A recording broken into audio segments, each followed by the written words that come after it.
দর্শক, রাজধানীর ইন্টারকন হোটেলে চলছে বিডা সম্মেলন। এই সম্মেলনেই স্টারলিংকের যে ব্রডব্যান্ড স্যাটেলাইট ইন্টারনেট সেটি পরীক্ষামূলকভাবে চালু করা হয়েছে এবং অনেকে ব্যবহার করছেন।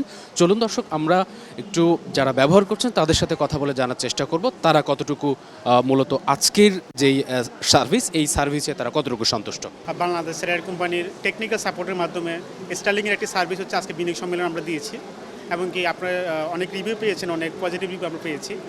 একই সাথে বাংলাদেশের এয়ার কোম্পানির সাথে যদি এখন কোনো আনুষ্ঠানিক চুক্তি হয়নি, তারা আপনার স্টারলিং হচ্ছে অলরেডি বিডা থেকে একটা অনুমোদন পেয়েছে।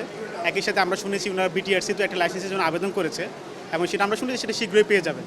একই সাথে ওনারা গেটওয়ে নিয়ে কাজ করবেন।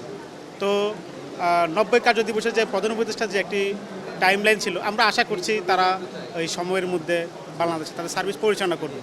এখানে আমরা আসলে বেসিক্যালি এক্সপেক্ট করেছিলাম, যেহেতু আমরা নিউলি ডিভাইস ইউজ করি, সেগুলো হয়তো সরাসরি স্যাটেলাইট থেকে কানেকশন করবে। বাট এখানে আমরা দেখতে পাচ্ছি যে এখানে হয়তো রাউটার এবং মোডেমের মাধ্যমে এখানে কানেক্টিভিটি করেছে, ওয়াইফাইয়ের মাধ্যমে আমরা কানেকশন করতে পারতেছি। এবং কানেকশন করে আমি যে জিনিসটা দেখতে পেলাম যে এখানে স্পিডটা নর্মাল যে আমাদের ইউজার যেগুলো আমরা পাই, আমরা নর্মাল বাসা বাড়িতে বা যেখানে অফিসে যেগুলো ইউজ করি সেখান থেকে অনেকই ভালো এখান থেকে আমি পাচ্ছি। এবং প্লাস ব্রাউজিং স্পিড থেকে শুরু করে নিয়ে এভরিথিং খুব ভালো পাওয়া যাচ্ছে। এখন ডিপেন্ডিং অন আপনার হচ্ছে কি এটার হয়তো প্রাইসিংটা কীরকম হবে সেটার উপর ডিপেন্ড করে নিয়ে আমরা হয়তো পরবর্তীতে দেখতে পারবো যে এটা কীভাবে আমরা মানে সকলেই ইউজ করতে পারি, এবং শুধুমাত্র আমাদের শহরে না, বেসিক্যালি গ্রামাঞ্চলে গিয়ে আমরা ইউজ করতে পারি কিনা সেটা হবে মেইন ফ্যাক্টরটা। কারণ দেখা যায় গ্রামাঞ্চলে গিয়ে মোস্টলি আমরা যেটা ফেস করি নর্মালি, দেখা যায় ইলেকট্রিসিটি না থাকলে আমাদের দেখা যায় যে ওয়াইফাই কানেক্টিভিটিটা হয় না। বাট যেহেতু অনেকেই এখন ডিভাইস দিয়ে সরাসরি কানেক্ট করতে পারবে স্যাটেলাইটের মাধ্যমে, সেটা যদি কানেকশন করতে পারে তখন গ্রামাঞ্চলে গিয়েও কিন্তু ইজিলি আমরা তখন ইন্টারনেটটা ইউজ করতে পারবো। সেক্ষেত্রে আমি ফার্স্ট অফ অল মানে আউট অফ কিউরিয়াসিটি আমি স্টারলিংক কানেক্ট করে দেখলাম যে so far it's really doing nice. কারণ আপনি যখন একটা পার্টিকুলার স্পেসে ধরেন 1000 বা even more then that people যখন একসাথে এক জায়গায় আসে, তখন আলটিমেটলি ট্রাফিক বা ইন্টারনেট কানেক্টিভিটি স্লো হয়ে যায়। বাট এখানে আমি দেখলাম যে Starlink is doing really nice.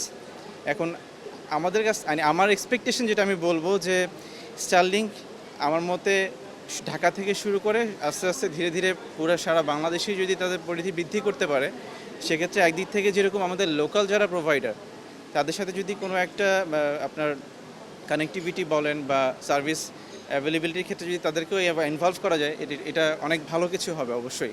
আজকে আমি ফার্স্ট এখানে মানে আমার এক্সপিরিয়েন্স হচ্ছে আজকে আমি স্টারলিংক পেয়েছি এখানে। তো মানে অ্যাজ এ বাঙালি হিসেবে আমরা যেই ইন্টারনেট এতদিন ব্যবহার করেছি সেই ইন্টারনেটে আজকে আমি একদমই মানে মানে কি বলবো, এই ইন্টারনেট এই স্পিড এইভাবে আমরা আসলে কখনো বাংলাদেশে চিন্তা করিনি এর আগে। তো আজকে আমি যেটা দেখলাম, এক্সপিরিয়েন্স করলাম, তো সো মাচ ফাস্ট, এত ফাস্ট ইন্টারনেট আসলে আমাদের অনেক আগে দরকার ছিল। আমাদের প্রত্যাশা আসলে বলতে গেলে অনেক বড়। আমাদের অনেক কিছুর বিনিময়ে আমরা নতুনভাবে দেশকে সাজাবো আশা করছি।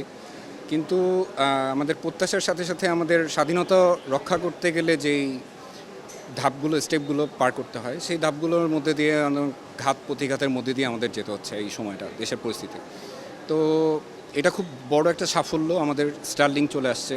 আমাদের নাসার সাথে আমরা ইয়াতে গিয়েছি, চুক্তিতে গিয়েছি।